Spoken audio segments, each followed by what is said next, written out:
Olá, pessoal! Eu sou a professora Andriele, da Secretaria Municipal de Educação de Goiânia.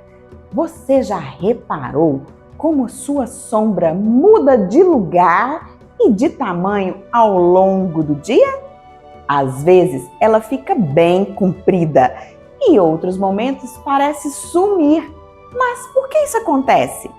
É isso que vamos descobrir nessa aula sobre o caminho da sombra.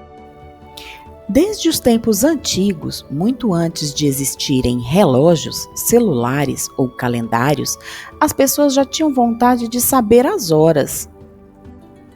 Elas queriam saber quando plantar, quando colher, quando descansar e quando trabalhar. Foi assim que elas começaram a observar o céu, o sol e as sombras. Um dos instrumentos mais antigos para marcar o tempo foi o relógio de sol. Era simples, colocava-se uma vara ou um objeto no chão e ao longo do dia as pessoas percebiam que a sombra mudava de lugar e de tamanho. Quando a sombra estava bem comprida e apontando para o oeste, por exemplo, era de manhãzinha, como mostra esta primeira figura. Quando ela ficava pequena, bem debaixo do objeto, era por volta do meio-dia, como mostra a segunda figura. Depois disso, a sombra crescia novamente, mas em outra direção, como mostra a terceira figura. Assim, as pessoas conseguiam medir o tempo só com a sombra. Mas por que a sombra muda assim? Será que o sol se mexe no céu? Na verdade, não é o Sol que se move, é a Terra que gira. A Terra faz um movimento chamado de rotação, girando em torno de si mesma. Esse movimento dura 24 horas e é o que faz acontecer o dia e a noite. Quando olhamos para o céu durante o dia, vemos o Sol nascer do lado leste, subir no céu e depois se pôr no lado oeste. Isso dá a impressão de que o Sol está se movendo no céu, como se ele estivesse andando de um lado para o outro. O movimento de rotação da Terra faz com que pareça que o Sol está andando no céu, mas ele continua parado. Usamos a palavra parece porque é só o jeito como a gente vê o Sol daqui da Terra, mas não é o que realmente está acontecendo.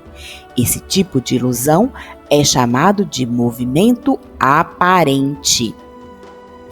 É esse movimento aparente do Sol que faz com que as sombras mudem de direção e de tamanho. Você pode fazer uma experiência simples. Fique parado no mesmo lugar, no quintal ou no pátio da escola e peça para alguém desenhar sua sombra no chão com giz. Depois, volte ao mesmo lugar algumas horas e veja como a sombra mudou. Ela pode estar mais curta, mais comprida ou apontando para outro lado. Isso acontece porque a Terra girou em torno do seu próprio eixo e mudou sua posição em relação ao Sol. Isso causa a impressão de que sua sombra caminhou. Então, resumindo para vocês não esquecerem, dizemos parece porque é só o que os nossos olhos veem, mas não é real. O Sol não anda. Quem gira é a Terra.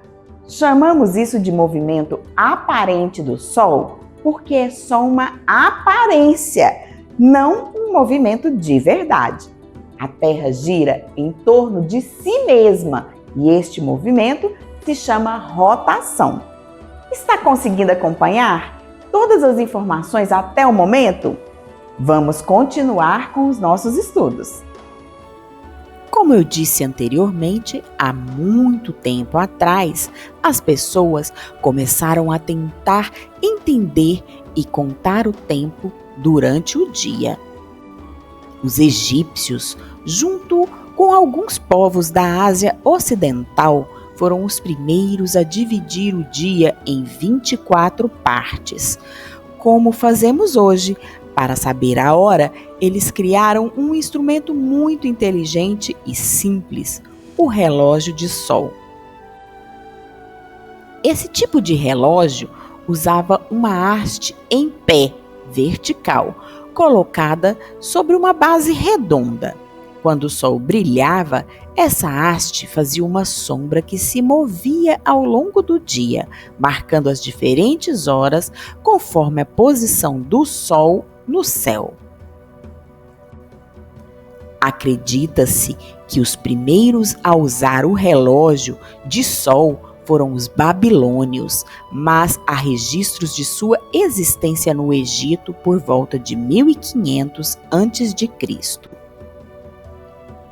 Um dos exemplos mais antigos é chamado de régua egípcia e pode ter pertencido ao faraó Tutmés III entre os anos de 1504 e 1450 a.C. Hoje, esse instrumento está exposto no Museu de Berlim, na Alemanha. Observar o sol e as sombras sempre foi algo muito útil. Hoje em dia, mesmo com tantos tipos de relógios modernos, esse conhecimento ainda é importante.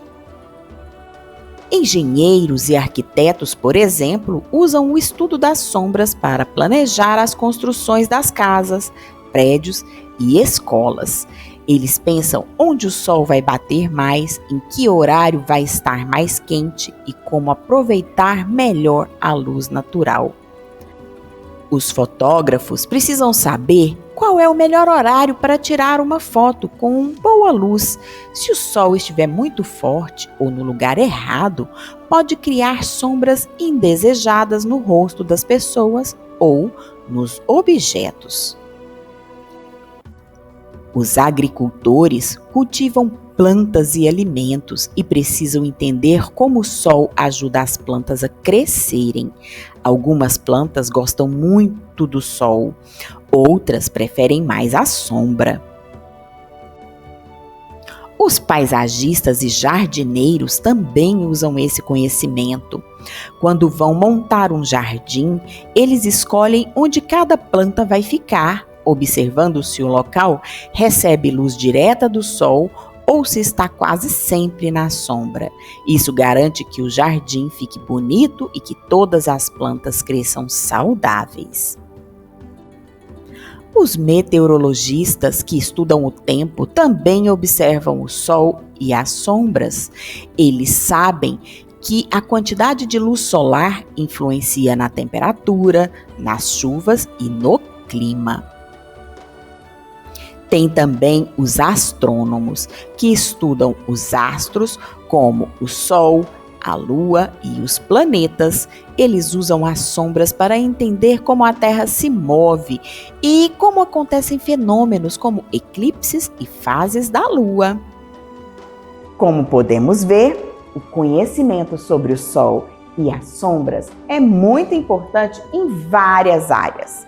Ela ajuda a cuidar melhor das plantas, prever o tempo, tirar boas fotos, construir casas com conforto e até entender os movimentos do planeta.